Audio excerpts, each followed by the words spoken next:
Hi everyone, I welcome you all on the Yourpedia platform.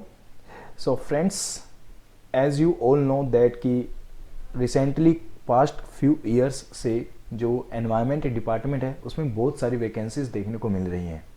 Different states में अलग अलग environment से related जो वैकेंसीज हैं वो आ रही है. चाहे आप सेंट्रल की भी बात कर सकते हैं और पूरे ऑल ओवर इंडिया की बात कर सकते हैं या डिफरेंट स्टेट्स में बात कर सकते हैं. रिसेंटली आप देखेंगे कि हरियाणा में एक असिस्टेंट एनवायरमेंट इंजीनियर का एग्ज़ाम हुआ है, पंजाब में असिस्टेंट एनवायरमेंट इंजीनियर का एग्ज़ाम हुआ है, राजस्थान में भी आई थिंक हुआ है, और गुजरात ने भी अभी नोटिफिकेशन ऐड कर दिया है, नोटिफिकेशन दे दिया है कि ये जो एग्ज़ाम होने वाला है ये मई मंथ में एग्ज़ाम कंडक्ट करवा देंगे.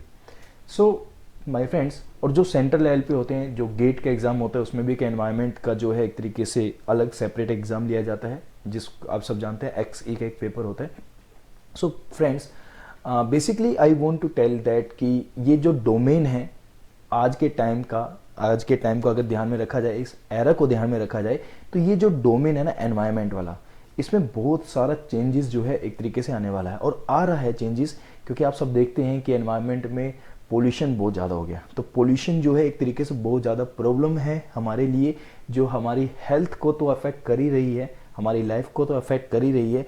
जो आप एक तरीके से बोल सकते हैं कि एनवायरनमेंट में और भी फैक्टर्स हैं जिसको ये जो पोल्यूशन अफेक्ट कर रहा है ना. जितने भी बिल्डिंग्स वगैरह आप देख रहे हैं वो भी पोल्यूशन की वजह से अफेक्ट हो जा रही है. जो मोन्यूमेंट्स वगैरह हैं वो भी एक तरीके से अफेक्ट हो रहे हैं. सो फ्रेंड्स, बेसिकली यहाँ पर जो प्रॉब्लम्स क्रिएट हो रही हैं, अब हमें उस प्रॉब्लम का सोल्यूशन भी चाहिए होगा.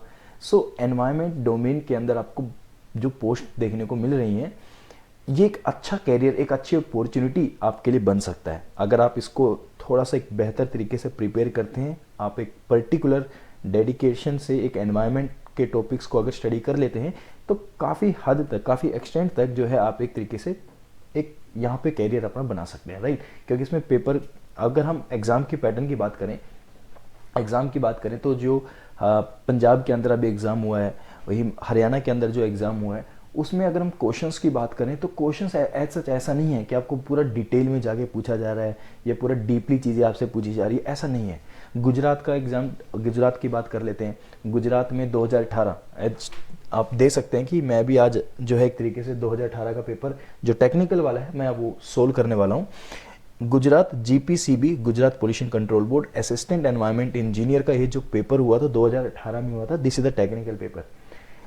तो फ्रेंड्स, ये जो टेक्निकल पेपर के आप क्वेश्चंस देख रहे हैं, देखेंगे, हम डिस्कस भी करेंगे, तो क्वेश्चंस का लेवल बहुत आसान है. मैं ये नहीं बोलूँगा कि आपको पूरा डिटेल में पढ़ना है. जब हम टेक्निकल की बात करते हैं, टेक्निकल इन द सेंस कि अगर हम कोई असिस्टेंट इंजीनियर के एग्ज़ाम की अगर बात करें, असिस्टेंट इंजीनियर एक अलग है, असिस्टेंट एनवायरनमेंट इंजीनियर एक अलग है. क्योंकि जब आप असिस्टेंट एनवायरनमेंट इंजीनियर की बात कर रहे हैं तो आप पर्टिकुलर एनवायरनमेंट डोमेन की बात कर रहे हैं फ्रेंड्स. तो असिस्टेंट इंजीनियर में जब आप एनवायरनमेंट के क्वेश्चन देखेंगे तो उसमें आपको थोड़ा सा और ज़्यादा डिटेल में पढ़ना पड़ता है, न्यूमेरिकल्स वगैरह भी आपको सोल्व करने पड़ते हैं. बट ये जो असिस्टेंट एनवायरनमेंट इंजीनियर है, इसमें आपको बेसिक सी चीज़ें अगर पता है then you can tackle that question very easily. Okay. So आज जो मैं आपको मैं ये वीडियो बना रहा हूँ, this my motive is that कि पहला जो है मैं आपको एक क्वेश्चन पेपर सोल्व करके मैं आपको क्वेश्चन पेपर दिखाऊंगा और एक क्वेश्चन पेपर का मैं सॉल्यूशन भी आपको बताऊंगा टेक्निकल वाले का, कि देखो ये क्वेश्चन आया हुआ है, इसका सॉल्यूशन ये है, और that is a very simple question. अगर आपने चीज़ें पढ़ी होंगी, आपने कभी पहले एनवायरनमेंट को पढ़ा होगा, तो आप वहाँ से भी एक आइडिया लगा सकते हैं कि that's questions are very simple, है ना. तो हमें चीज़ों को समझना है उसी पैटर्न में जिस पैटर्न में क्वेश्चंस पूछे जा रहे हैं. और आज का जो प्रेजेंट पैटर्न है, जैसे और स्टेट्स के कंपेयर करें तो उन स्टेट्स में अगर इस तरीके का क्वेश्चन पूछा गया है तो गुजरात में भी such type of question can be framed. So उसके पैटर्न पे ध्यान में रखते हुए एक चीज़ मैं आपको बता देता हूँ. योरपीडिया ने एक मॉड्यूल स्टार्ट कर दिया है. जैसे कि मैंने आपको फ्रेंड्स पहले भी बताया है कि हमारा जो मॉड्यूल है, जैसे हरियाणा में जब एनवायरनमेंट की वैकेंसीज आई थी उस टाइम पे भी हमने मॉड्यूल बनाया था, तो काफ़ी बच्चे उसमें एनरोल हुए थे. और इनफैक्ट बच्चे एनरोल ही नहीं हुए हैं. Let me share you great news that हमारे जो स्टूडेंट्स हैं that secured a rank. Haryana environment engineer का जो एग्ज़ाम हुआ था, HPSC ने जो कंडक्ट किया था, तो उसमें जो है बच्चों ने काफ़ी अच्छी रैंक को जो है अचीव किया है. आई थिंक कि जहाँ तक मुझे पता है कि 1 और 2 स्टूडेंट्स जो हैं, 3 स्टूडेंट्स टॉप 10 रैंक में भी आए हैं. I think rank 1, rank 4, rank 7 मतलब एग्जैक्टली मुझे नहीं पता है, मतलब 3 और 4 स्टूडेंट्स जो हैं टॉप 10 रैंक में भी आए हुए हैं, हमारे स्टूडेंट्स हैं वो भी। और पंजाब में जो अभी हुआ है, पंजाब के अंदर भी हमारे जो सिलेक्शन हुई है वो मोर देन 15 प्लस स्टूडेंट्स की हुई है। तो टोटल जो वैकेंसीज थी वो कम ही थी, लेकिन 15 प्लस जो है स्टूडेंट्स वो हमारे ही यहाँ से गए हुए हैं। और इनफैक्ट उसका और यहाँ पर जो एक चीज़ है वो ये है कि जब बच्चे मैसेज करते हैं, जब बच्चे बोलते हैं कि सर जो आपने पढ़ाया है, जो हमने यूरपीडिया से सीखा है, एज इट इज़ चीज़ें हमें कुछ काफ़ी हद तक चीज़ें हमें एग्ज़ाम में सिमिलर वे में देखने को मिली, और हमें इतनी ज़्यादा जो एफ़र्ट्स नहीं लगाने पड़े जितना एफ़र्ट्स हम सोच रहे थे कि इतना कुछ पढ़ना पड़ेगा, कैसे होगा ये सारी चीज़ें। सर मैं इस बैकग्राउंड से नहीं हूँ, सर मुझे एक एग्ज़ाम देना है लेकिन इसमें सर इस वाले बैकग्राउंड से भी क्वेश्चन आए हैं, सर मैं कैसे उस चीज़ को कवर करूँगा। तो वो सारी प्रॉब्लम्स जो बच्चे शेयर कर रहे हैं हमारे साथ, जब बच्चे बता रहे हैं तो काफ़ी अच्छा लगता है सुनने में कि हाँ यार, हमने जो चीज़ें डिलीवर की हैं बच्चों को सारी चीज़ें क्लियर हुई है और ईजिली उसने अपना एक कैरियर एक तरीके से बना लिया है ना, वो अब धीरे धीरे उसमें ग्रोथ भी हो जाएगी उसकी। सो फ्रेंड्स, मैं जो आपको ये चीज़ बोल रहा हूँ कि गुजरात में जो अभी एग्ज़ाम जो नोटिफिकेशन आया है और अभी एग्ज़ाम होगा मई के अंदर आई थिंक एग्ज़ाम हो जाएगा। तो ये जो एग्ज़ाम है इसमें क्वेश्चंस कैसे आएंगे, किस तरीके से बनते हैं, उसकी एनालिसिस यूरपीडिया की टीम ने कर ली है, हम लोग एनालाइज कर चुके हैं। I am Jatin Singla, I am mentor in civil department. तो मैंने काफ़ी स्टूडेंट्स को, मोर देन 1000 स्टूडेंट्स के आसपास मैंने स्टूडेंट्स को मेंटर कर दिया है। और फ्रेंड्स जो है यहाँ पर जब हम एनालिसिस करते हैं, पेपर्स की एनालिसिस करते हैं, क्वेश्चंस की एनालिसिस करते हैं कि क्या किस डिपार्टमेंट मतलब किस टॉपिक से किस टाइप का क्वेश्चन फ्रेम किया गया है और कितना डिटेल में जाकर उस टॉपिक से क्वेश्चन को फ्रेम किया गया है, that is very deep analysis. जब आप बात करते हैं, ऐसा नहीं है कि आपने बस ये देखा कि सर इस टॉपिक से क्वेश्चन आए हैं, सर इस टॉपिक से क्वेश्चन आए, that's it, that is not the analysis. Perfect analysis आप तब बोलते हैं कि जब आपने पता लगाया कि इस टॉपिक से जो क्वेश्चन आया है वो इस पॉइंट तक ही पूछा गया है, यानी इसके बियॉन्ड जाकर नहीं पूछ रहा है चीज़ें। अब इससे बियॉन्ड भी क्वेश्चन फ्रेम किया जा सकता है, और इससे बियॉन्ड क्वेश्चन कहाँ फ्रेम हो रहे हैं, किस एग्जाम में हो रहे हैं। अगर वो दूसरे एग्जाम में हो रहे हैं तो उसका लेवल अलग हो गया, किसी तीसरे एग्जाम में हो रहे हैं तो फ्रेंड्स उसका लेवल अलग हो गया। तो जब हम एनालिसिस करते हैं तो ये सारी चीज़ों को ध्यान में रख के एनालिसिस किया जाता है कि सच टाइप ऑफ क्वेश्चंस जो एग्जाम में पूछे गए हैं वो कहाँ तक, कितना बियॉन्ड जाकर वो चीज़ों को पूछ रहा है। तो इसी को ध्यान में रखते हुए एक एनालिसिस हो चुकी है, और एनालिसिस करने के बाद हमने एक मॉड्यूल गुजरात वाले स्टूडेंट्स के लिए भी लॉन्च कर दिया है।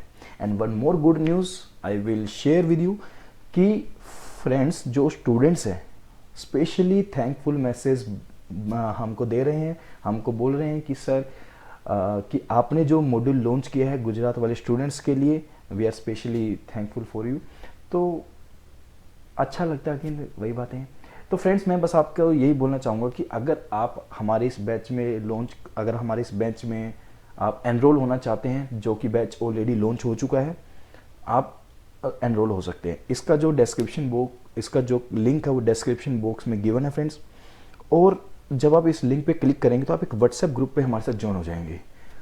वो जो व्हाट्सएप ग्रुप पे ज्वाइन होंगे तो उसमें आपको डायरेक्टली क्लासेस के बारे में इंफॉर्मेशन मिलती रहेंगी। आप इंस्टीट्यूट में कॉल भी कर सकते हैं फर्दर क्वेरीज के लिए, जो भी आपकी बैच से रिलेटेड या किसी और एग्ज़ाम से रिलेटेड, कोई भी आपका एग्ज़ाम ओरिएंटेड होगा उससे रिलेटेड जो भी क्वेरीज होंगी आप वो इंस्टीट्यूट में कॉल करके पूछ भी सकते हैं friends. So let's start the topic, let's start the class. मेरा जो पर्पज़ है वीडियो बनाने का वो यही था। बाकी मैं इंफॉर्मेशन जो आपको दी है कि हमारे जो स्टूडेंट्स हैं बच्चे, वो हरियाणा में भी सिलेक्शन लेकर आए हैं, पंजाब में भी एग्ज़ाम हुआ था, अभी पंजाब में भी सिलेक्शन आई है। और आई होप मैं बिल्कुल ये चीज़ मैं बोल सकता हूँ कि आई कैन गारंटी तो मैं नहीं बोल पाऊँगा, लेकिन मैं यही बोल सकता हूँ कि ये उम्मीद करता हूँ कि हमारे जो गुजरात वाले स्टूडेंट्स होंगे वो भी एक रैंक होल्डर बन सकते हैं अगर वो हमारे साथ चलेंगे, है ना। और टाइम बहुत है बच्चे, टाइम बहुत है। मई में एग्ज़ाम है, दिसंबर, जनवरी, फरवरी, मार्च, अप्रैल, दे द 5 मंथ्स। और ध्यान रखिएगा 5 मंथ बहुत ज़्यादा टाइम है, बहुत ज़्यादा टाइम। इतने में तो आप 3 बारी रिवीजन कर लेंगे, 3 बारी रिवीजन हो जाएगी आपकी। तो हमारा जो कोर्स चलेगा वो ज़्यादा टाइम तक नहीं चलेगा, 5 महीने तक नहीं चलाना हमने। ये हार्डली आप मान के चल सकते हैं कि 2 या 3 महीने तक हम कवर कर देंगे सारी चीज़ें। और ऐसा नहीं है कि ज़्यादा टाइम की क्लासेस होंगी, तो आपको सिर्फ उतना ही पढ़ना है जो आपके एग्ज़ाम के ओरिएंटेड हो, उससे बियॉन्ड आपको कुछ नहीं पढ़ना है। और वो चीज़ आपको तभी समझ आएगी जब आप अच्छे से एनालिसिस कर चुके हैं अपने स्टेट्स के भी एग्ज़ाम की भी, और जो बाकी स्टेट्स में क्वेश्चंस आए हैं उसकी भी अगर आपने अच्छे से एनालिसिस कर ली है। तो ये चीज़ें तभी सोल्व हो जाती हैं, है ना। तो फ्रेंड्स चलो टाइम को वेस्ट ना करते स्टार्ट करते हैं। ये एग्ज़ाम बच्चे, ये जो पेपर है मैं सोल्व करने वाला हूँ दिस 2018 में बेटा, 2018 में जो है बच्चे ये एग्ज़ाम हुआ था और मैं इसको सोल्व कर रहा हूँ, राइट। टेक्निकल वाला पोर्शन बच्चे मैं सोल्व करूँगा, जो टेक्निकल के बियॉन्ड रहेगी चीज़ें उसको जो है वो अदर मेंटर्स हैं वो सोल्व करेंगे, क्योंकि हर एक की अपनी अपनी स्पेशलाइजेशन होती है। मैं एनवायरमेंट इंजीनियरिंग में एक टेक्निकल पार्ट को देखता हूँ, नॉन टेक्निकल वाले जो है फैकल्टीज़ अलग हैं, हर एक डोमेन की फैकल्टीज़ अलग अलग, केमिकल वाले की फिर अलग रहेंगी आपके पास। और एनवायरनमेंट के अंदर अगर नॉन टेक की बात करें फ्रेंड्स, उसमें भी अलग अलग टॉपिक्स बने हुए हैं, सबके लिए थोड़ा अलग अलग है क्योंकि सबके अपनी अपनी स्पेशलाइजेशन है फ्रेंड्स, राइट नाउ। तो ये जो क्वेश्चन है ये सीक्वेंस में, ये पेपर एच डी सीक्वेंस में ही है, बट इसके जो क्वेश्चंस हम करेंगे वो टेक्निकल के पॉइंट ऑफ व्यू से करेंगे। तो फ्रेंड्स अगर हम डिस्कशन करें यहाँ पे, तो यहाँ पर अगर हम देखें, देखो the appropriate percentage of the water in the सीवेजेस, appropriate percentage of the water in the सीवेजेस। Sewage की अगर हम बात करें फ्रेंड्स, तो सीवेज में आपको वाटर भी मिलता है, सीवेज में आपको सॉलिड भी मिलता है, दोनों चीज़ आपको सीवेज के अंदर देखने को मिलती है। सीवेज में आपको वाटर भी मिलेगा, सीवेज में सॉलिड भी मिलेगा फ्रेंड्स। और जब ये वाटर की अगर हम बात करें फ्रेंड्स, तो ये जो वाटर होता है सीवेज के अंदर मोर देन 99.9% पानी ही होता है, लेस देन 0.1% इसमें सॉलिड होता है। तो जो सॉलिड होता है सीवेज के अंदर वो लेस देन 0.1% होता है फ्रेंड्स, राइट। अब ये जो सॉलिड्स है बेटा लेस देन 0.1%, इन सॉलिड्स में अगर आप देखेंगे तो ये हमें पता कैसे लगा, ये ऑब्जर्वेशन से। We observe the water sample, we observe the different water sample, हमने अलग अलग वाटर सैंपल को ऑब्जर्व किया है और सैंपल के ऑब्जर्वेशन के बाद that we come to conclusion that a waste water consist more than 99.9% water and less than 0.1% solid. तो हमने ऑब्जर्वेशन किया, लेट अस सपोज 1000 kg का एक हमने वेस्ट वाटर सैंपल कंसीडर किया है और इसमें हमने ये पता लगाया है कि 0.45 kg के इसके अंदर क्या पाए जाते हैं, सॉलिड्स पाए जाते हैं फ्रेंड्स। इसके अंदर क्या पाए जाते हैं, सॉलिड्स पाए जाते हैं, 0.45 kg के इसके अंदर सॉलिड्स पाए जाते हैं। तो question is simply sing, question में तो सिंपली यही पूछा गया था, द अप्रोप्रिएट परसेंटेज बताइएगा वाटर की सीवेज के अंदर, then you will say the appropriate percentage is 99.9%। This answer is 99.9%। appropriate percentage of water is sewage is 99.9%, right. तो बाकी सब है। Next point, minimum self cleansing velocity to be maintain in the sewerage.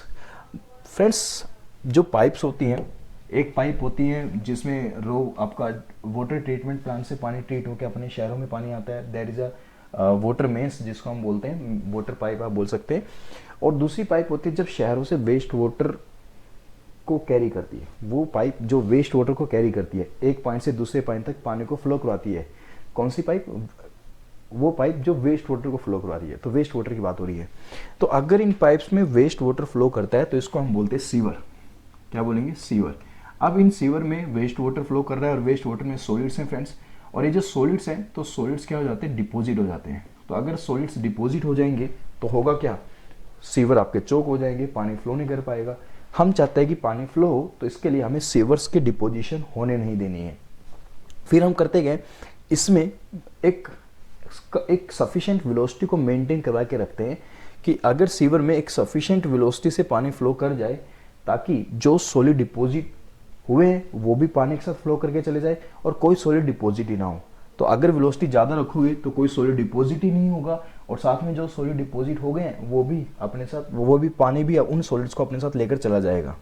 तो इसका मतलब sewer जो है अपने आप को क्लीन कर रहा होता है, साफ कर रहा होता है। इसको बोलते हैं सेल्फ क्लींजिंग वेलोसिटी। मतलब क्या है कि सीवर अपने आप की सफाई कर रहा है, जो सॉलिड उसके अंदर डिपॉजिट हो गए वो अपने आप ही उनको बाहर निकाल रहा है। उसके अंदर हमने इतनी वेलोसिटी से फ्लो करवा रखा है सीवर के अंदर। So minimum self cleansing velocity to be maintained in the sewer. तो अगर हम मिनिमम की बात करें तो that must be 0.45 metre per second. इतना ये ऑब्जर्वेशन से आया बेसिकली, क्योंकि जो सेल्फ क्लींजिंग वेलोसिटी होती है फ्रेंड्स वो बेसिकली डिपेंड कर जाती है पार्टिकल के साइज के रिस्पेक्ट में। अभी हम इतना डिटेल में नहीं पढ़ेंगे, मैं जस्ट सोल्व करा रहा हूँ पेपर को। डिटेल की डिस्कशन रहेगी, पूरा डिटेल का टॉपिक है, हम इसको क्लासेस में डिस्कस करेंगे कि कौन सा पार्टिकल साइज होता है, ऑर्गेनिक पार्टिकल्स हैं, इनऑर्गेनिक पार्टिकल्स हैं, देर फर्दर इनके पार्टिकल साइज क्या है, उसके बेसिस पे जनरली आंसर्स आते हैं। तो अभी मैंने आपको बस आंसर दिया, minimum self cleansing velocity is to be maintain in the sewer, that is the 0.45 metre per second, right. This velocity is required to remove the solids that have already settled in the sewer and prevent more solids from settling. Next, in conventional activated sludge process the range value of F by M ratio, F by M ratio जो होता है friends, F stands for food होता है and M stands for micro organism. F का मतलब होता है food और एम का मतलब होता है micro organism. This is the F by M ratio, right. तो कन्वेंशनल एक्टिवेटेड स्लज प्रोसेस, अगर हम एक्टिवेटेड स्लज प्रोसेस की बात करें ना फ्रेंड्स, तो एक्टिवेटेड स्लज प्रोसेस में भी ये एक प्रोसेस होता है जिसमें हम वेस्ट वाटर को ट्रीट करते हैं। एक्टिवेटेड स्लज प्रोसेस एक सेकेंड डिग्री ट्रीटमेंट और यू कैन से बायोलॉजिकल ट्रीटमेंट। इसके अंदर करते क्या, हम वेस्ट वाटर की ट्रीटमेंट करते हैं with the help of activated sludge. Now this activated sludge जो होती है, होता है क्या है कि एसएसटी के अंदर जो बायोमास बनती है, उस बायोमास की, उस स्लज की रीसर्कुलेशन हम करवाते हैं। अगेन इसकी कहानी है, इसकी कहानी को हम डिस्कस करेंगे फ्रेंड्स। तो in conventional activated sludge process, अगर एफ बाई एम की रेशियो पूछी जा रही है आपसे कि एफ बाई एम की रेशियो बताओ, so the ratio of the F by M. So conventional, क्योंकि एक्टिवेटेड स्लज प्रोसेस के भी टाइप होते हैं, डिफरेंट टाइप के होते हैं। स्टेप एरेशन प्रोसेस भी होता है, एक्सटेंडेड एरेशन भी होते हैं, मॉडिफाइड एरेशन, टेपर्ड एरेशन, तो बहुत सारे प्रोसेस इसके अंदर होते हैं। तो अभी बात सिर्फ कन्वेंशनल एक्टिवेटेड स्लज प्रोसेस की हो रही है, जिसमें लॉन्ग एक चैम्बर होता है आपका, एक लेंथ इसकी बहुत ज़्यादा होती है, प्लग फ्लो। तो कन्वेंशनल एक्टिवेटेड स्लज प्रोसेस में पूछ रहा है एफ बाई एम रेशियो की वैल्यू क्या होती है। सबके लिए एफ बाई एम की वैल्यू अलग अलग होती है फ्रेंड्स, और एफ बाई एम एक पैरामीटर बनता है। एफ बाई एम एक पैरामीटर बनता है जो आपकी एएसपी की एफिशिएंसी को बताता है। एफिशिएंसी को अचीव करने के लिए आप इस एफ बाई एम को चेंज करते हैं। अगर आपको ज़्यादा एफिशिएंसी चाहिए, आप एफ बाई एम को कम रखते हैं। अगर आपको कम एफिशिएंसी चाहिए तो एफ बाई एम को ज़्यादा रखते हैं। अब यह एफिशिएंसी और एफ बाई एम कैसे एक दूसरे से रिलेट है, that we will discuss in the classes. तो क्लास में इसका डिस्कशन किया जाएगा कि इसको हम कैसे वो रिलेट कर सकते हैं, राइट। तो इसका जो आंसर होता है कन्वेंशनल के लिए मैं बता रहा हूँ बच्चे, इसका जो आंसर आएगा 0.2 से 0.4। इट्स 0.2, इट्स पॉइंट नहीं लगा हुआ, 0.2 से 0.4 रहता है एफ बाई एम की रेशियो, राइट। तो 0.2 से 0.4 इसके लिए आंसर आ जाएगा, right. Next point, 1000 kg of sewage is estimated to contain approximately total solids equal to 1000 kg of sewage। अब सीवेज कितना है फ्रेंड्स, 1000। अभी मैंने आपको बताया 1000 kg की जो सीवेज की अगर आपने बात करी है, ऊपर मैंने लिखा था कहीं, तो 1000 kg ऑफ सीवेज के अंदर आपको जो सॉलिड्स मिलते हैं, 1000 kg का अगर सीवेज आपके पास है, उसके अंदर जब आपको सॉलिड्स मिलते हैं फ्रेंड्स, तो सॉलिड्स कितने मिलते हैं, सिर्फ 0.45 kg। These are the solids, और you can say the 0.5 kg, you can say 0.5 kg आपको सॉलिड्स मिलते हैं, राइट। ऑब्जर्वेशन से हम बता रहे हैं 0.5 to 1 kg, यू कैन से कि ये जो सॉलिड्स हमें मिलेंगे 0.5 to 1 kg टोटल सॉलिड्स मिलते हैं, राइट। फर्दर इसके अंदर बाइफर्केशन हो जाता है, फर्दर इसके अंदर ये डिवाइड हो जाते हैं कि कितने सस्पेंडेड सॉलिड्स हैं, कितने डिसॉल्व सॉलिड्स हैं, कितने सेटलेबल सॉलिड्स हैं। अब सेटलेबल सॉलिड्स क्या हैं, again the topic will be discussed in the classes, right. तो क्लासेस में हम पूरा डिटेल डिस्कशन करते हैं इन चीज़ों के ऊपर। Next point, most of the bacteria in the sewage are.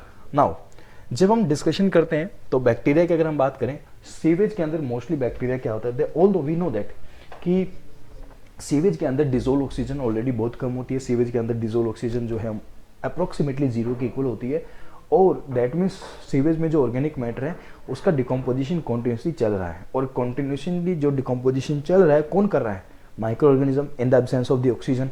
So we say the anaerobic bacteria. But और भी बैक्टीरियाज होते हैं, जैसे पैरासिटिक बैक्टीरिया होता है, जैसे सेप्रोफाइटिक बैक्टीरिया होता है, और मोस्टली जो बैक्टीरिया सीवेज में पाए जाते हैं friends, these are the saprophytic bacteria, ये पाए जाते हैं। अब ये क्या होते हैं, सेप्रोफिटिक बैक्टीरिया जो है वो क्या करते हैं, dead organic substances which helps to break down waste into inorganic and organic by products. तो ये करते क्या है, ये ब्रेक करते हैं सब्सटेंसेस को और फर्दर कन्वर्ट कर देते हैं ऑर्गेनिक और इनऑर्गेनिक मैटर्स के अंदर, you can say like that, right. Parasitic bacteria वो सिंगल सेल ऑर्गेनिजम्स होते हैं, suspended matter such as sludge. When they encounter a supply of nutrients, they feed by taking in food directly through the cell wall and reproduce quickly. Pathogens जो harmful होते हैं हमारे लिए, इनको pathogens बोलते हैं। नेक्स्ट पॉइंट इस इसका जो आंसर आएगा बच्चे वो सेप्रोफिटिक बैक्टीरिया है, right. Next, the gas coming out from a sludge digest, इसका होगा पूरा डिस्कशन करते हैं क्लासेस में, पूरा डिटेल में चीज़ें पढ़ाई जाती हैं।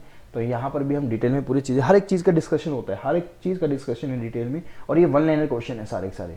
जब आपको एक बार चीज़ें पढ़ा दूंगा मैं, ये तो सारी ये लगा लो कि आधे घंटे का टॉपिक है, आधे घंटे में बेसिक चीज़ें तुम्हें टॉपिक्स की क्लियर होती जाएंगी, और वहीं से क्वेश्चन पूछे गए, एक तरीके की वही चीज़ें चल रही हैं सारी।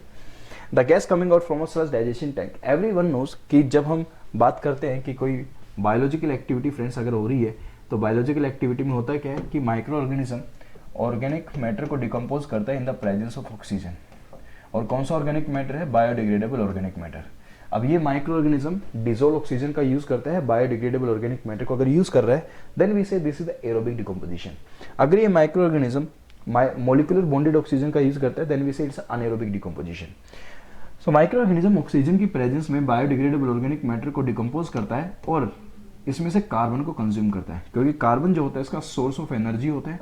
कार्बन इसको चाहिए क्योंकि इसका सोर्स ऑफ एनर्जी है। कार्बन को कंज्यूम करने के बाद जो वेस्ट प्रोडक्ट बच जाता है फ्रेंड्स उसको बोल देते हैं बायोमास। और इस बायोमास में आपको देखने को मिलता है carbonate, nitrate, sulphate, phosphate, acid, alcohol, gases, depending what type of decomposition is there. It can be aerobic और इट कैन बी अनएरोबिक। अगर यहाँ पर एरोबिक है तो आपको कार्बोनेट, नाइट्रेट, सल्फेट ये सब मिलेंगे। अगर यहाँ पर अनएरोबिक डिकम्पोजिशन होती है तो आपको एसिड, अल्कोहल, गैसेस देखने को मिलते हैं। अब फर्दर फ्रेंड्स इसमें भी है कि पहले क्या बनता है, पहले एसिड, अल्कोहल आता है, गैसेस बनती है, कैसे इसका डिकम्पोजिशन हो रहा है, कौन कौन से माइक्रो ऑर्गेनिज्म रिस्पॉन्सिबल है, क्या क्या स्टेजेस होती हैं, everything we will study in the classes. इसको पूरा डिटेल में चीज़ें पढ़ी जाती है क्लासेस के अंदर। और जब हम पढ़ते हैं क्लासेस में पूरा एक फ्लो से पढ़ाया जाता है। आपको पूरी चीज़ें, ऐसा नहीं है कि आपको कहीं से उठा के कहीं पढ़ा दिया, एक पूरा फ्लो में सारी चीज़ों को पढ़ाया जाता है ताकि कहानी की तरह में सारी चीज़ें समझ आ जाए। और जब हम किसी चीज़ को कहानी की तरह पढ़ते हैं ना, किसी स्टोरी की तरह पढ़ते हैं, तो उससे वो ज़्यादा हमारे माइंड में बैठ जाती है चीज़ें। तो यहाँ पर जब हम गैसेस की बात करते हैं कि गैसेस भी यहाँ पे रिलीज होती है, तो CH4 गैसेस होती है, CO2 गैसेस होती है, H2S गैस होती है फ्रेंड्स, NH3 गैस होती है। These are the gases. इसमें जो है CH4 जो है मोस्टली इसका परसेंटेज सबसे ज़्यादा होता है, 65 to 70% होती है, 25 to 30% CO2 होती है, और जो रेस्ट है रिमेनिंग गैसेज है वो ये हो जाती है। तो यहाँ पर अगर हम क्वेश्चन देखें तो gas coming out from the sludge digestion tank CO2 only नहीं, तो यहाँ पर 70% CH4 होती है, 13% CO2 हम बोल देंगे ऑप्शन के accordingly. In which the following process the limited oxygen is maintained. Now friends ये जो ऑप्शंस हैं जिसमें बोला गया है कि लिमिटेड ऑक्सीजन के अगर हम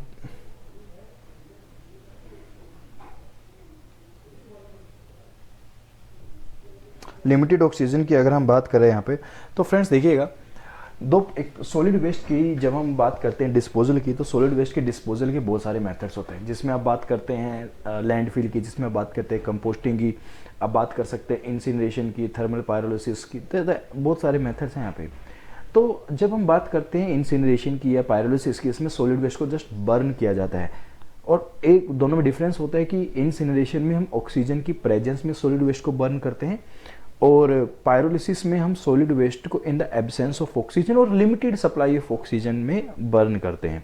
इसका एडवांटेज भी होता है, जब हम पायरोलिसिस करते हैं ना फ्रेंड्स, तो पायरोलिसिस करने के बाद in limited supply of oxygen में आपने सॉलिड वेस्ट को बर्न किया है, तो आपको जो एंड प्रोडक्ट्स मिलेंगे पायरोलिसिस करने के बाद, बर्न करने के बाद, जो पायरोलाइज्ड प्रोडक्ट्स जिसको बोलते हैं, they can further used as a fuel.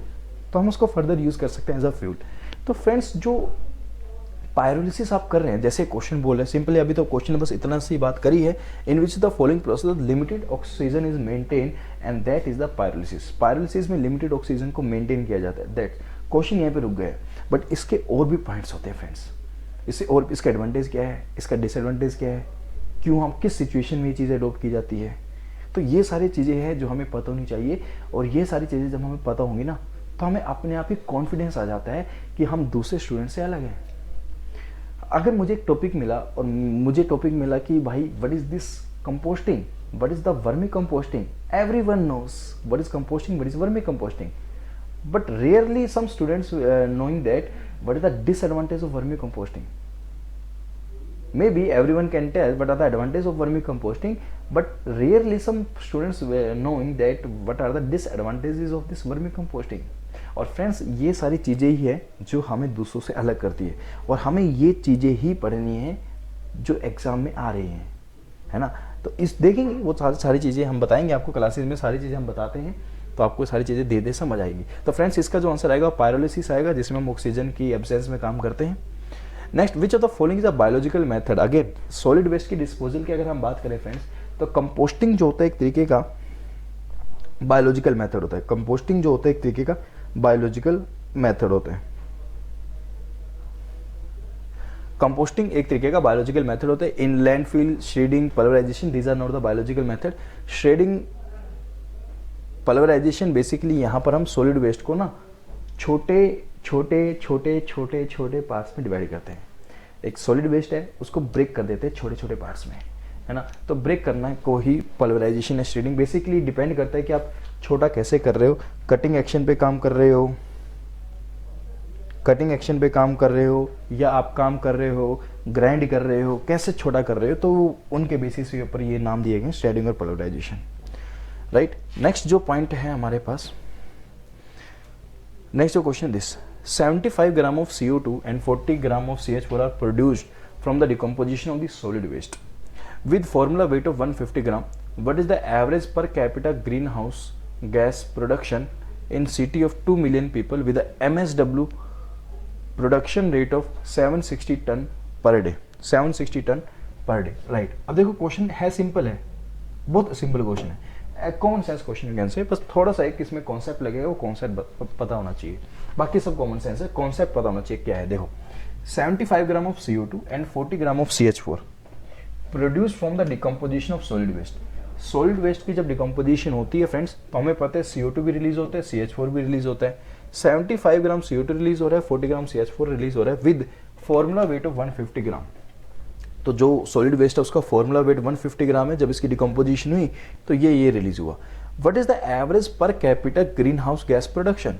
तो ग्रीन हाउस गैस कितना प्रोड्यूस हो रहा है, what is the average green house gas production in gram per day. Friends आपको जो आंसर देना है वो ग्राम्स पर डे में आंसर देना है, ग्राम्स पर डे में, इन city of 2 million people with the MSW production rate of this.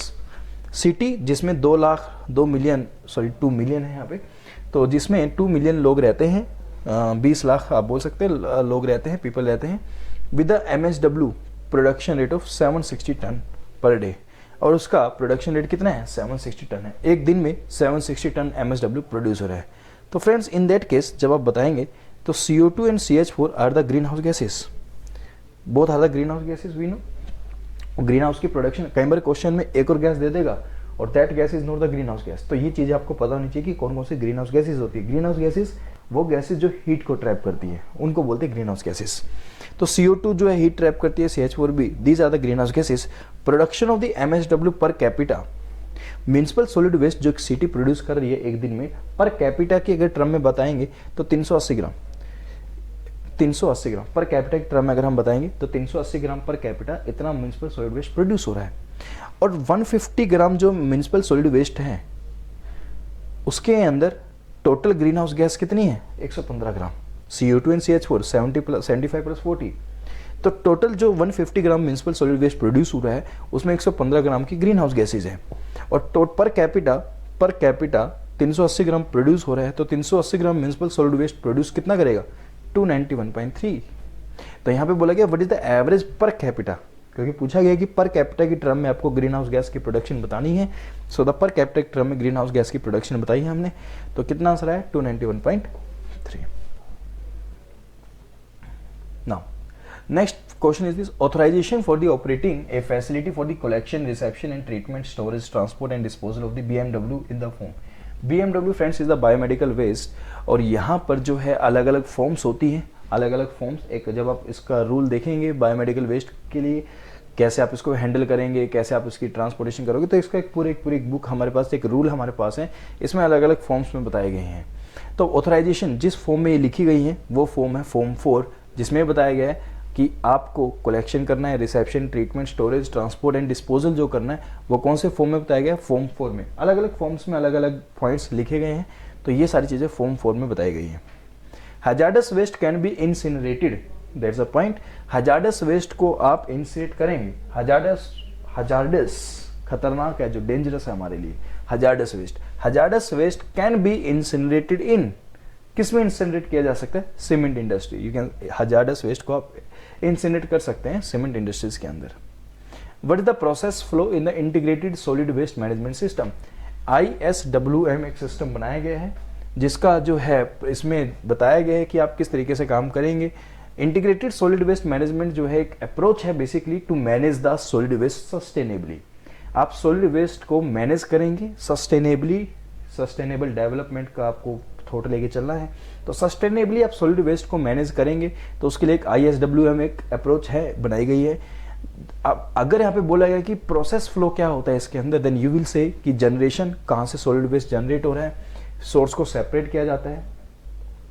आपने अभी देखने को मिला गीला कचरा सूखा कचरा अलग अलग करो, सेपरेशन, कलेक्शन, फिर उसकी कलेक्शन की जाती है, transfer, transport, then landfill side पे जाके डिपोजिट या डिस्पोज किया जाता है, right.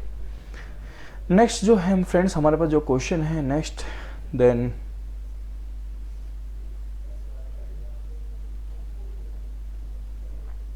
which of the following waste management rule came into existence for the first time in 2016? You can say the solid waste management rule 2016.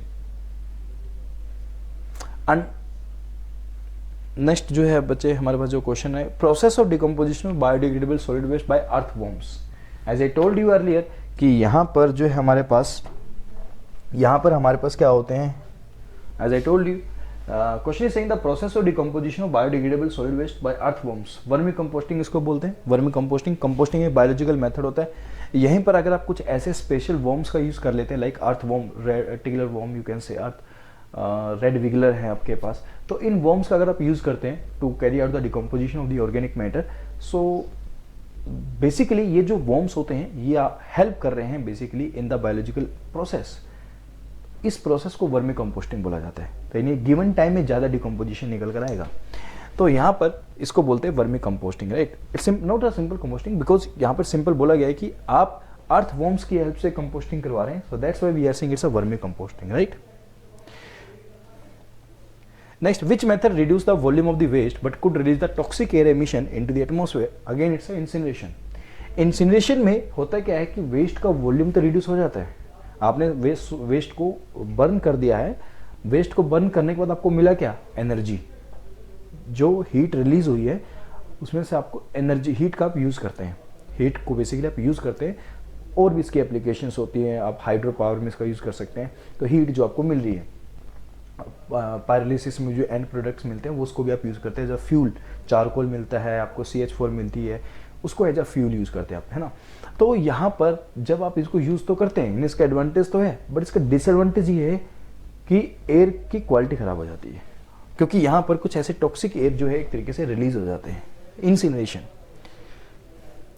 Biomedical waste rule came into existence in India 20 July 1998। DDT is a pollutant, everyone knows DDT। हम एक जो है आपके पास एक pesticides होता है जो हम यूज करते हैं। DDT is a pesticides but this is a non biodegradable. वो सारे ऑर्गेनिक मैटर या वो सारे substances which can be decomposed by the action of the micro organism, उनको हम बोलते हैं biodegradable, which can not be decomposed by the micro organism, which can not be degraded by the micro organism, उनको हम बोल देते हैं non biodegradable. तो DDT जो है एक तरीके से नॉन बायोडिग्रेडेबल होता है बट टॉक्सिक रहता है एनवायरनमेंट के लिए, right.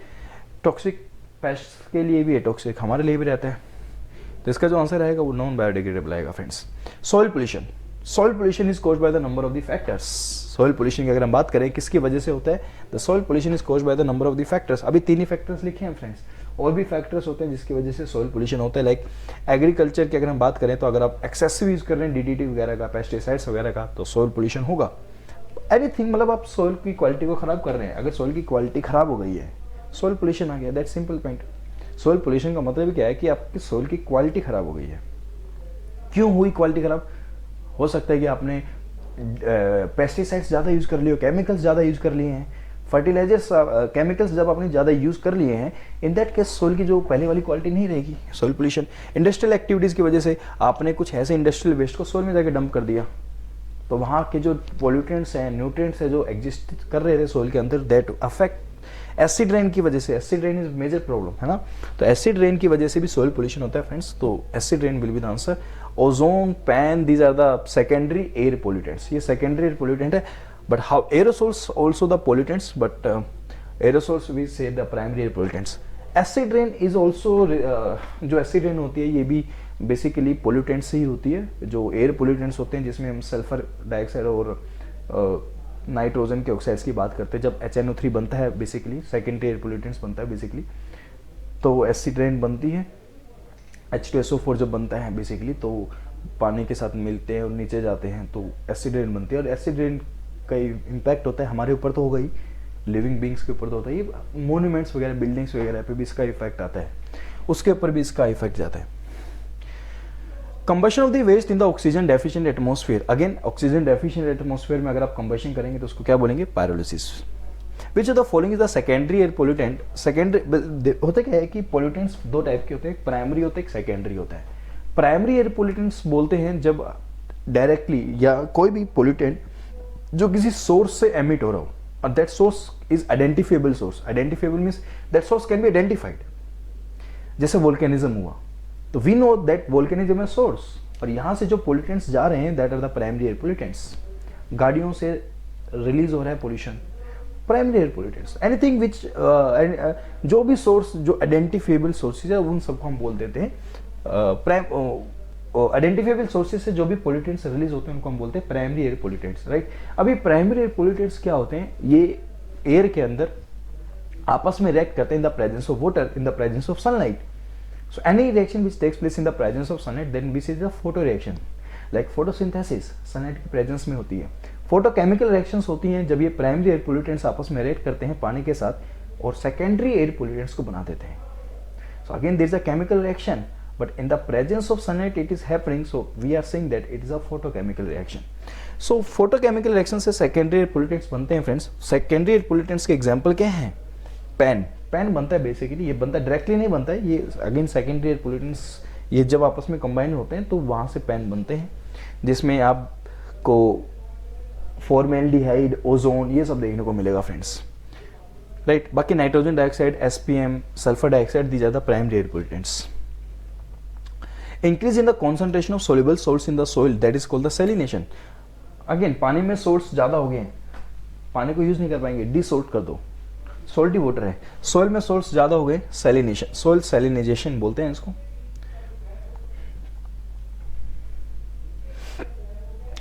Coliform bacteria can be tested by, coliform bacteria की अगर हम बात करें फ्रेंड्स, पानी के अंदर हमें पता करना है कि पानी में हार्मफुल माइक्रो ऑर्गेनिज्म हैं जो हमारे लिए हार्मफुल हैं, वो प्रेजेंट है नहीं है, जिसको पैथोजन बोलते हैं। डायरेक्टली पैथोजन की टेस्टिंग नहीं करते हैं, इनडायरेक्टली करते हैं, पानी में कोलिफॉर्म्स का पता लगाते हैं फ्रेंड्स। तो कोलिफॉर्म्स बेसिकली हम एज ए इंडिकेटर यूज करते हैं, कोलिफॉर्म्स की टेस्टिंग हम करते हैं कि कोलिफॉर्म्स की टेस्टिंग करना आसान है, पैथोजन की टेस्टिंग करना थोड़ा सा कंपेरेटिवली डिफिकल्ट है और वो पैसा भी इसमें ज़्यादा लगता है कोलिफॉर्म्स के comparatively.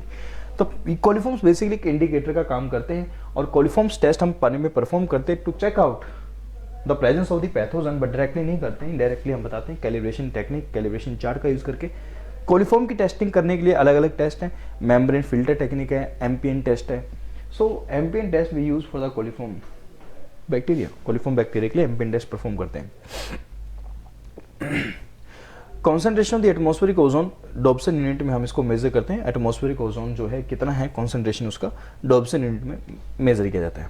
Which of the following is the liquid form of aerosol, aerosol की लिक्विड फॉर्म क्या है, एरोसोल डस्ट पार्टिकल्स जिसको आप बोल रहे हैं फ्रेंड्स, लिक्विड फॉर्म क्या है, डस्ट सॉलिड फॉर्म में होता है, डस्ट क्या होता है सॉलिड फॉर्म में होता है, fume and smoke basically you can say it's a gas और vapour, you can say like that कि एक गैसेस फॉर्म में है, ये दोनों क्या है गैसेस फॉर्म में, दोनों की टाइप का होता है, गैसेस फॉर्म में होता है, बट मिस्ट जो है वो लिक्विड फॉर्म में है फ्रेंड्स।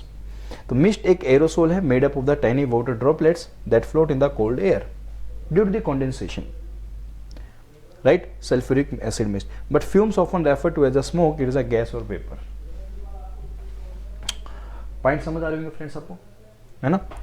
तो अगेन मैं वही चीज़ें क्लियर कर देता हूँ कि अभी हम सिर्फ क्वेश्चंस को सोल्व कर रहे हैं, इसको मैं पूरा डिटेल में चीज़ें एनालाइज नहीं कर रहा हूँ। माई रीज़न बीइंग दैट अभी तो 36 ही क्वेश्चन हुए हैं, मतलब देख रहे हैं जो क्वेश्चन हैं हमारे पास आए हैं एग्जाम के अंदर, डिटेल में इसलिए डिस्कशन नहीं करेंगे, डिटेल में सारी डिस्कशन हमारी क्लासेस में चलेगी फ्रेंड्स, बहुत बहुत पूरा डिटेल में चीज़ें पढ़ेंगे। और जब डिटेल में चीज़ें पढ़ेंगे ना, तो जब हम कहानी की तरह चीज़ें पढ़ेंगे तो आई एश्योर यू कि आपको बहुत मजा आने वाला है, बहुत अच्छे से, क्योंकि नई नई चीज़ें जब हम सीखते हैं ना, नई नई कॉन्सेप्ट को जब हम सीखते हैं तो मज़ा आता है फिर पढ़ने में भी, है ना।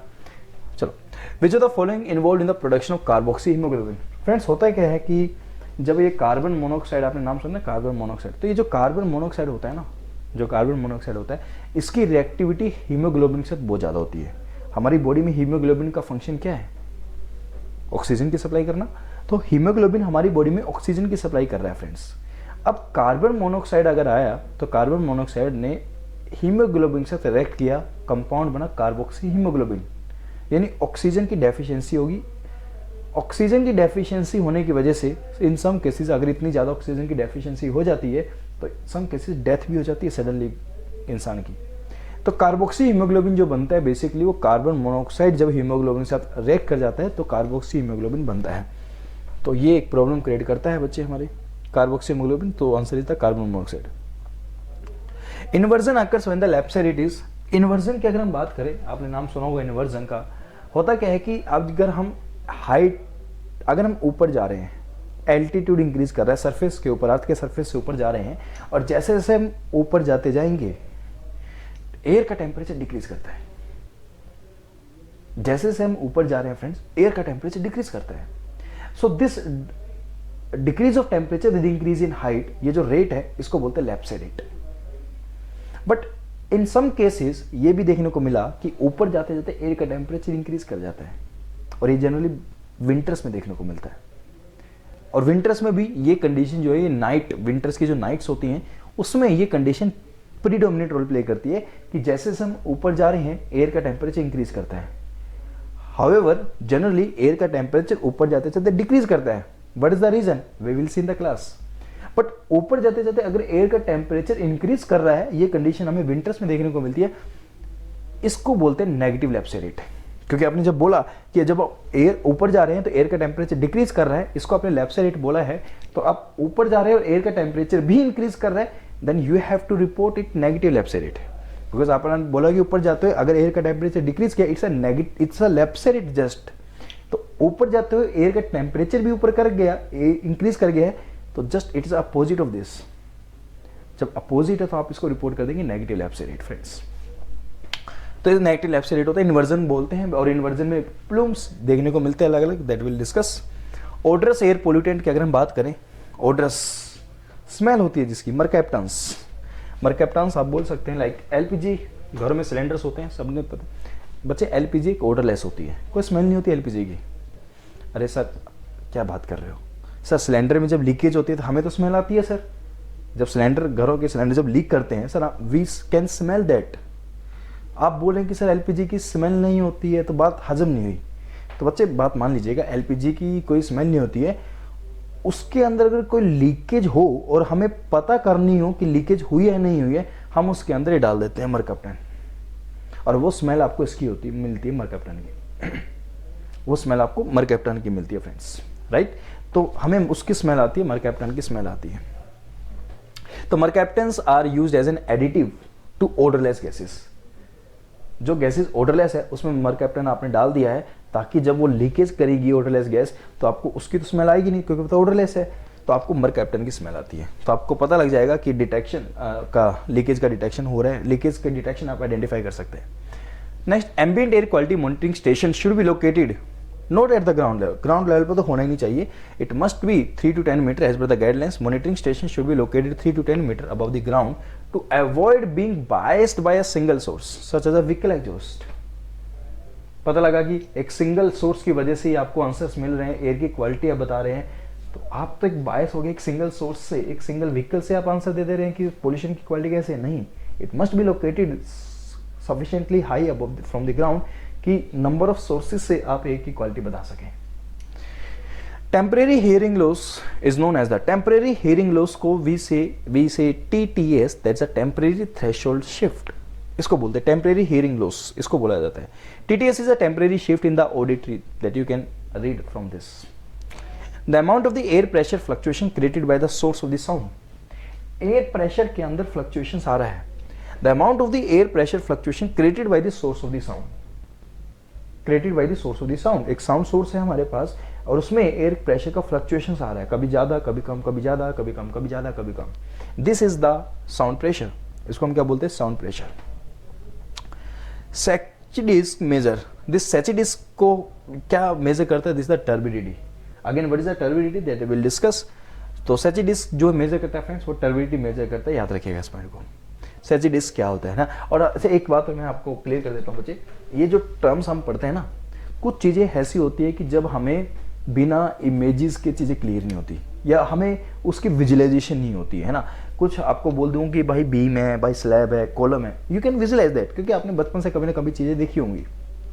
बट अगर मैं आपको बोलूँ कि सेची डिस्क, अगर मैं आपको बोलूँ कि anything, you can say anything, you can take an example like tintometer, like, है ना।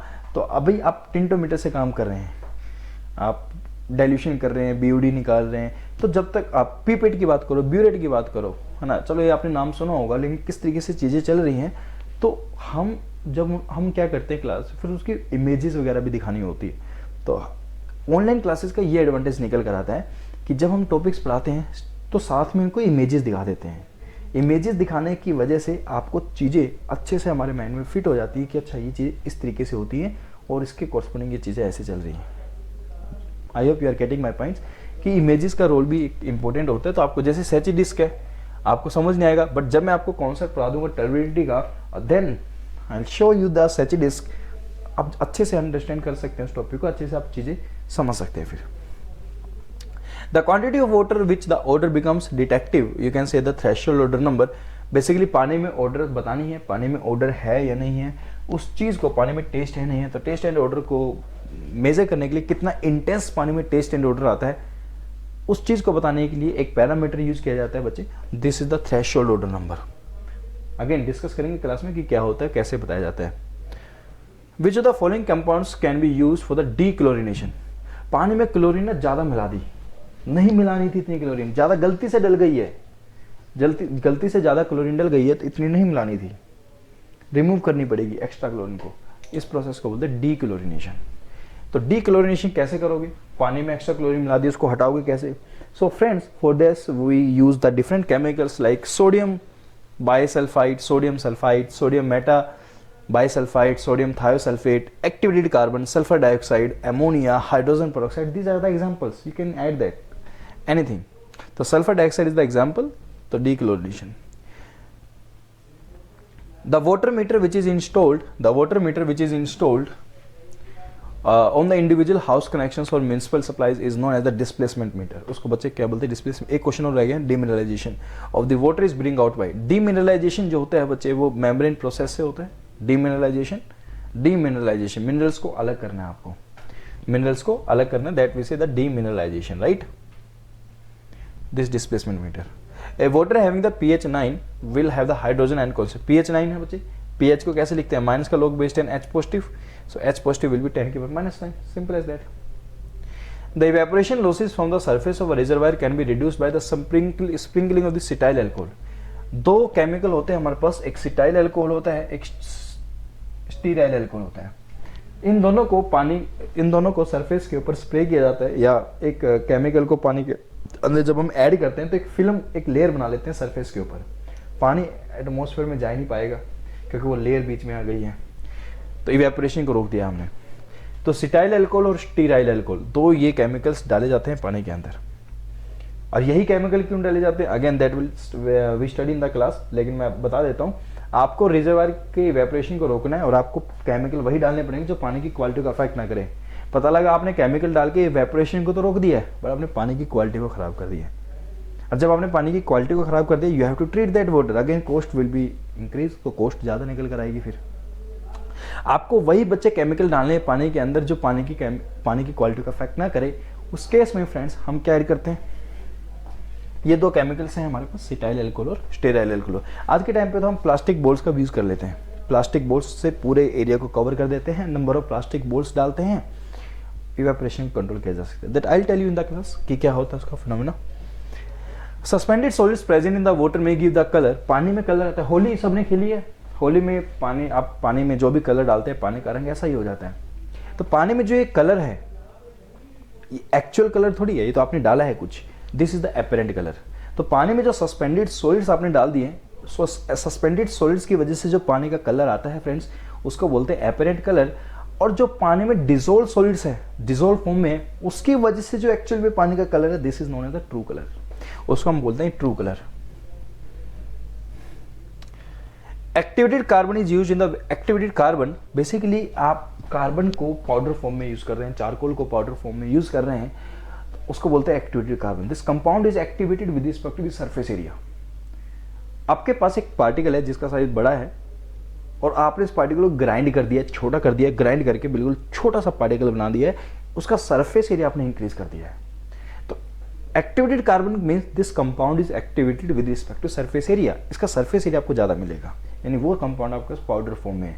और जब आप उस कंपाउंड और हम उस कंपाउंड को एक्टिवेट कर देते हैं बाद में, जब हम एक्टिवेटेड कार्बन की बात करते हैं, हमने पानी में एक्टिवेटेड कार्बन डाला, एक्टिवेटेड कार्बन जैसे हमने पानी में डाला तो now this activated carbon, this compound will attract the impurities on its surface, क्योंकि इसका सरफेस एरिया ज़्यादा है, तो ये पानी में से इम्प्योरिटीज को अपने सरफेस के ऊपर क्या करेगा, अट्रैक्ट करेगा, और जितने भी इम्प्योरिटीज है इसके ऊपर आके चिपक जाएंगी, एडहियर हो जाएंगी सरफेस के ऊपर, क्योंकि एब्जॉर्ब करेगा अपने सरफेस पे, और फिर बाद में बड़ा पार्टिकल जब बनेगा इसको सेटल करा देते हैं सेडिमेंटेशन टैंक में। फ्रेंड्स, इसको एक्टिवेट करवाया जाता है ताकि ज़्यादा से ज़्यादा इम्प्योरिटीज को अपनी तरफ अट्रैक्ट कर सके, और इसको एक्टिवेट करवाने के लिए we add something like potassium hydroxide आप यूज कर सकते हैं एक्टिवेट करवाने के लिए, right. Next point we have one of the most effective form of hazardous waste disposal, one of the most effective forms of hazardous waste disposal, this is the incineration। effective form की बात हो रही है बच्चे hazardous waste, क्योंकि hazardous है ना, तो अगर hazardous है तो you have to incinerate that।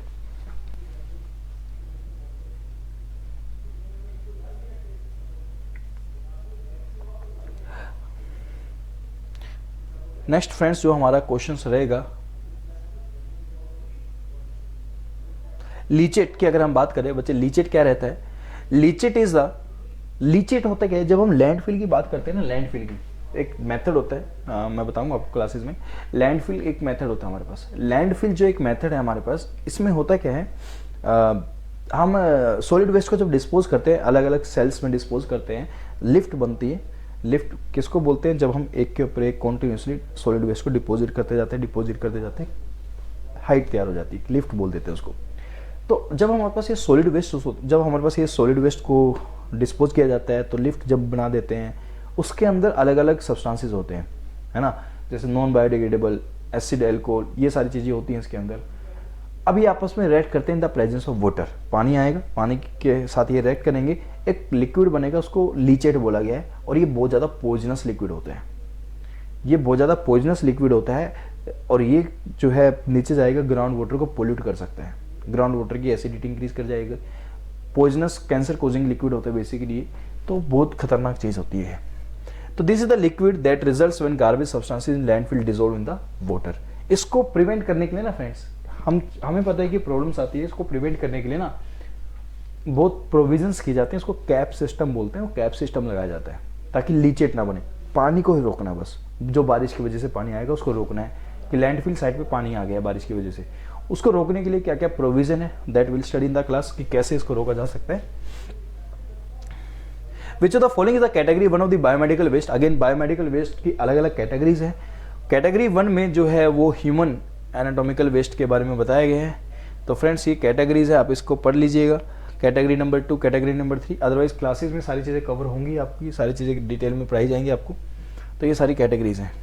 अच्छा बच्चे, जो हम कर रहे हैं इसकी PDF जो है आपको ग्रुप में मिल जाएगी, व्हाट्सएप का ग्रुप जो डिस्क्रिप्शन बॉक्स में आपको मिला है, वहाँ से आपको इसकी PDF मिल जाएगी, नो इशू दैट, आपको PDF मिल जाएगी इसकी, right. Next friends, in pulverization the volume and physical characteristics of solid waste are change. Oh yes, जब हम पॉलराइज करते हैं, जैसे मैंने आपको बताया श्रेडिंग और पॉलराइजेशन 2 मेथड्स हैं, जिसमें हैवी सॉलिड वेस्ट को लाइटर सॉलिड वेस्ट में ब्रेक किया जाता है, बड़े पार्टिकल को छोटे पार्टिकल में कन्वर्ट किया जाता है। एक कटिंग एक्शन पे काम करता है, एक ग्राइंडिंग एक्शन पे काम करता है। पॉलराइजेशन जो एक तरीके से ग्राइंडिंग एक्शन पे काम करता है, तो इसमें वॉल्यूम क्या हो जाएगा, चेंज हो जाएगा।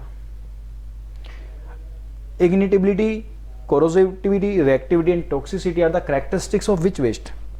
कौन से वेस्ट को तुम जला सकते हो, कौन से वेस्ट को डिकम्पोज कर सकते, कौन से वेस्ट को जो है वो पॉइजनस होता है, कौन सा वेस्ट एक्सप्लोजिव होता है ना। कोरोसिविटी का मतलब, रिएक्टिविटी का मतलब, टॉक्सिसिटी का मतलब यही होते हैं। और ये जो है इन सब का जो सेटिस्फैक्ट्री आंसर आएगा वो हैजार्डस वेस्ट है। हैजार्डस वेस्ट की अगर हम बात करें, हैजार्डस वेस्ट को जलाया भी जा सकता है। The waste is flammable when a flash point is less than 60 degree Celsius और lower, less than equal to 60 degree Celsius. तो हैजार्डस वेस्ट के लिए इस फ्लैश पॉइंट होता है 60 डिग्री सेल्सियस, याद रखिएगा, राइट। कोरोसिविटी, रिएक्टिविटी, टॉक्सिसिटी का मतलब क्या है, द वेस्ट कैन रस्ट और decompose, the waste is explosive और the waste is poisonous respectively.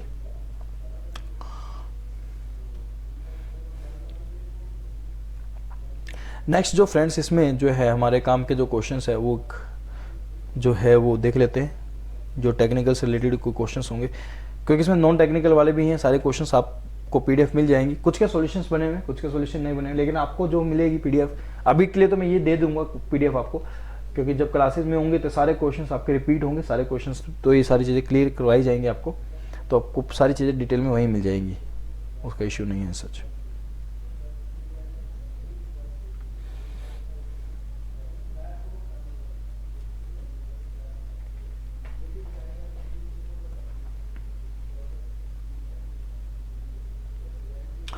This state the form which water pollution has been defined under the water act. Again ये वही तुम्हारा environment से रिलेटेड आ गया, non tax से related आ गया, लेकिन फिर भी आप पढ़ना चाहे पढ़ सकते हैं।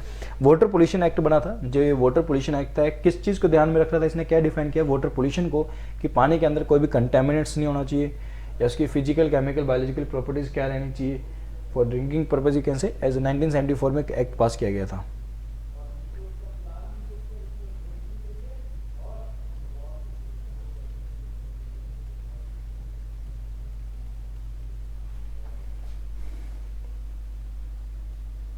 Pitot tube friends, pitot tube is used to measure the flow velocity, पानी में वेलोसिटी मेजर करता है, लोकल वेलोसिटी पाइप के अंदर पिटोट ट्यूब का यूज करते हैं। एक क्वेश्चन और आया friends, identify which is not matching with the rest, cyclones, back filter, trickling filter, cyclones. Friends trickling filter छोड़ दीजिएगा, बाकी सब आपके एयर पोल्यूशन को कंट्रोल करते हैं। एयर पोल्यूशन को कंट्रोल करने के लिए ये सारे मेथड्स है, but trickling filter waste water को कंट्रोल करने के लिए, वेस्ट वाटर जो है ट्रीट करते हैं जब हम वेस्ट वाटर को, तो ट्रिकलिंग फिल्टर फ्रेंड्स वहाँ यूज करते हैं वेस्ट वाटर के लिए ना। Wind rose is use for the presenting the data pertaining to the, wind rose का यूज किया जाता है जो आपको बताता है, ये बेसिकली ये जो मेट्रोलॉजिकल के अंदर हम यूज करते हैं, जिसमें हम एयर से रिलेटेड बात करते हैं, विंड का पैटर्न क्या रहेगा, विंड रोज डायग्राम वगैरह बनाया जाता है कि विंड का पैटर्न क्या है। और मोस्टली इसकी जो एप्लीकेशन होती है ना बच्चे, वो हाई उसके अंदर है, एयरपोर्ट के अंदर ज़्यादा होती है, मोस्टली इसकी जो एप्लीकेशन होती है वो एयरपोर्ट के अंदर इसकी ज़्यादा होती है। विंड रोज, विंड का पैटर्न बताना होता है कि विंड का पैटर्न क्या है ना, ये इंपॉर्टेंट रहता है वहाँ पे। Which of the following is not a green house gas, जो हीट को ट्रैप नहीं करता फ्रेंड्स, तो carbon monoxide is not a green house gas. What are the number of atoms representing the formula this, number of atoms बताने, copper 1 mole है, sulphur का 1 मोल, oxygen के 4 मोल है, तो 4 गुना 5 4, और 5 इंटू में H2O 2 और 1 3, 3 गुना 5 15, तो टोटल आ जाएंगे फ्रेंड्स 21। नंबर ऑफ एटम्स बताने हैं कितने कितने हैं। National ambient air quality standards है बच्चे, जो आपको PM10 के बारे में बताता है, एनुअल डे का अलग बताता है, एनुअल का अलग बताता है। तो यहाँ पर जो है SPM10 as per this 60-60 annual, 24 hours के लिए 100-100, और अगर PM 2.5 की बात करेगा फ्रेंड्स तो 40-40, 60-60। मेंशन नहीं है कुछ भी, यह मेंशन है, आई थिंक यस मेंशन है फ्रेंड्स, PM10 मेंशन है, PM10 तो उसके लिए बताया है, तो answer will be 60 microgram per cubic metre. Okay, so ये क्वेश्चंस थे जो हमने किए हैं, right. Which of the following is the major source of fresh water which is available in the India, that's the ground water. Ground water जो है major source है fresh water का। तो आई थिंक फ्रेंड्स बस इतने ही है, बाकी तो हमारे पास कुछ क्वेश्चंस नहीं है। देखो, which of the following organism found in human waste that can cause the water pollution. Water pollution indicator हम यूज करते हैं कॉलीफॉर्म बैक्टीरिया, और एक से कन्फर्म बैक्टीरिया। क्यों बोलते हैं, अगेन विल डिस्कस कि क्या होता है confirm bacteria. For fish habitat in river minimum diesel oxygen, fishes की सर्वाइवल के लिए, एक्वेटिक लाइफ की सर्वाइवल के लिए पानी में कम से कम 4 ppm की ऑक्सीजन होनी चाहिए। 4 ppm oxygen must be there for. Now this the question, you थोड़ा सा कॉन्सेप्चुअल क्वेश्चन है, देख सकते हैं। If 1 ton of coal containing 1% of sulphur burns completely, that is an important point, burns completely, how much sulfur dioxide generates? If 1 ton of coal, 1 ton coal है और उसके अंदर सल्फर कितना है फ्रेंड्स, 1%। 1 टन कोल है यानी 1000 kg। 1000 kg का आपके पास एक कोल है, उसके अंदर 1% यानी 10 किलो, यानी 10 किलो का सल्फर आपने बर्न किया है कंप्लीटली। अब जब सल्फर बर्न होता है तो सल्फर डाइऑक्साइड कितना जनरेट होता है, तो फ्रेंड्स ये रिएक्शन हमें पता होनी चाहिए कि sulphur plus oxygen that gives you SO2, तो 32 ग्राम इसका मोलिकुलर वेट, 32 ग्राम, तो 32 ग्राम सल्फर 32 ग्राम ऑक्सीजन के साथ रिएक्ट करेगा, 64 ग्राम का ऑक्सीजन, 64 ग्राम का सल्फर डाइऑक्साइड जनरेट करता है। तो अगर 32 ग्राम सल्फर है तो वो 64 ग्राम का SO2 रिलीज कर रहा है। तो when 32 gram sulphur is burn, sulphur dioxide generate is this, और आपके पास कितना है 10 kg है, तो ये कितना जनरेट करेगा 20 kg। So the answer will B 20 kg। ठीक है, छोटे छोटे क्वेश्चन ये पढ़ लेंगे हम लोग क्लास में, टेंशन ना लो, सारे क्वेश्चन आप लगा लोगे। अभी आप अगर फर्स्ट टाइम देख रहे होंगे तो हो सकता है आपके लिए चीज़ें थोड़ा लग रहा हो आपको कि सर ये तो बहुत थोड़ी सी एक डीपली सर बहुत ज़्यादा चीज़ें पढ़नी पड़ जाएंगी। ऐसा कुछ नहीं है फ्रेंड्स, बहुत छोटे छोटे क्वेश्चन है, और जब हम करेंगे क्लास में तो आपको सारी चीज़ें क्लियर होती रहेंगी। तो ठीक है friends, I think I have covered all the questions. बाकी सब जो है आपके नॉन टेक्निकल वाले हैं या जो दूसरे डिपार्टमेंट वाले केमिकल वाले क्वेश्चंस भी इसमें मिक्स हैं, तो वहाँ से आ गए हैं। ठीक है, तो मेरे एंड से फ्रेंड्स मैंने सारे क्वेश्चंस कवर कर दिए। नाउ अगेन वही पॉइंट कि अगर आप, क्योंकि मैं फिर से बता देता हूँ कि एनालिसिस हो चुकी है, मॉड्यूल लॉन्च हो चुका है। अगर आपने अभी तक एनरोल नहीं किया है आप एनरोल कर लीजिएगा फ्रेंड्स, आपके लिए बहुत बेनिफिट होने वाला है। और योरपीडिया आपको एक ऐसा प्लेटफॉर्म मिलेगा जो एनवायरमेंट डोमेन के अंदर आगे बढ़ रहा है, बहुत सारे सिलेक्शंस लेकर आ रहा है, काफ़ी बच्चों की सिलेक्शन करवा दी है, और आगे जो जिस स्टेट में एग्जाम होने वाले हैं we will approach in environment domain. Environment domain में अगर आप जा रहे हैं, एनवायरमेंट डोमेन में अगर आप करियर बना रहे हैं, तो आप हमारे साथ जुड़ सकते हैं। Yourpedia platform always with you. Any query if you have, any doubt if you have, you can contact any time. Contact number जो है डिस्क्रिप्शन बॉक्स में मिलेगा। डिस्क्रिप्शन बॉक्स में जो एक लिंक मिला हुआ है व्हाट्सएप ग्रुप को ज्वाइन करने के लिए, वो इंपॉर्टेंट है फ्रेंड्स, वो ज्वाइन जरूर कीजिएगा। जब आप उस लिंक पे क्लिक करेंगे, जब आप व्हाट्सएप ग्रुप में ज्वाइन हो जाएंगे, तब आपको इस मॉड्यूल से रिलेटेड जो चीज़ें हैं, गुजरात वाले जो एग्जाम आने वाला है उससे रिलेटेड जो चीज़ें, आपको सारी चीज़ें वहाँ पे मिलती रहेंगी। इसके अलावा पर्सनली अगर आप anything if you want to know, you can contact any time. Contact number आपके पास है। तो मैं बस यही बोलूँगा फ्रेंड्स कि मॉड्यूल लॉन्च हो चुका है, आप जल्द से जल्द ज्वाइन कर लीजिएगा। अगर आपकी कोई क्वेरी है तो आप उसको भी पूछ सकते हैं फ़ोन करके, है ना। Okay, thank you everyone. बाकी मिलते हैं आपसे नेक्स्ट सेशन में। Okay, thank you everyone.